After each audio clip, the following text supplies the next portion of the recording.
गांव के छोटे से कोने में रहने वाला 15 साल का लड़का अर्जुन हमेशा आसमान की ओर देखता था और सोचता था, क्या मैं कभी इन ऊंचाइयों को छू सकता हूँ। उसका सपना था पायलट बनने का, लेकिन उसके हालात उसकी राह में दीवार बनकर खड़े थे। पिता एक किसान थे जो मुश्किल से घर का खर्चा चला पाते थे और गांव में पढ़ाई की सुविधा भी सीमित थी। एक दिन अर्जुन ने अपने पिता से कहा, पिताजी मैं पायलट बनना चाहता हूँ।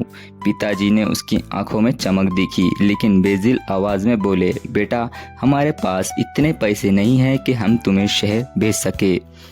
लेकिन अर्जुन ने हार नहीं मानी। उसने भी ठान लिया कि चाहे जो भी हो वो अपने सपने को पूरा करेगा। वो हर सुबह सूरज उगने से पहले उठता और खेत में अपने पिताजी का हाथ बटाता। शाम को गांव के स्कूल में पढ़ाई करता और रात में किताबें उधार लेकर खुद से पढ़ाई करता। गांव के एक अध्यापक जो अर्जुन की लगन से प्रभावित थे, उन्होंने उसे सलाह दी, अर्जुन अगर तुम अपनी मेहनत जारी रखोगे तो तुम्हें एक दिन जरूर मौका मिलेगा। तुम्हें बस अपनी कोशिशें तेज करनी होंगी। उसके बाद अर्जुन ने खुद को और ज़्यादा मेहनत में झोंक दिया। उसने हर छोटे से छोटे मौके को बड़े मौके में बदलने की कोशिश की। उसने सरकारी स्कॉलरशिप के लिए परीक्षा भी दी और पूरे ज़िले में टॉप किया। ये खबर पूरे गांव में फैल गई। लोगों ने अर्जुन की सराहना की और अब उसके पिता भी उसकी कोशिशों पर गर्व महसूस करने लगे। स्कॉलरशिप के पैसों से अर्जुन ने शहर के बड़े स्कूल में एडमिशन लिया।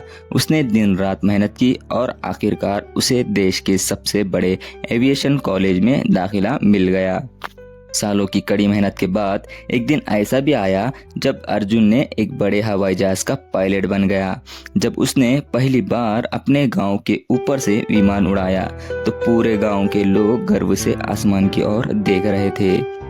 तो देखा दोस्तों आपने, इस कहानी से हमें यह मोटिवेशन मिला कि किसी भी परिस्थिति में अपने सपनों को मत छोड़ो। अगर आपके इरादे मजबूत है तो पूरी दुनिया आपकी मदद करने के लिए तैयार हो जाएंगी।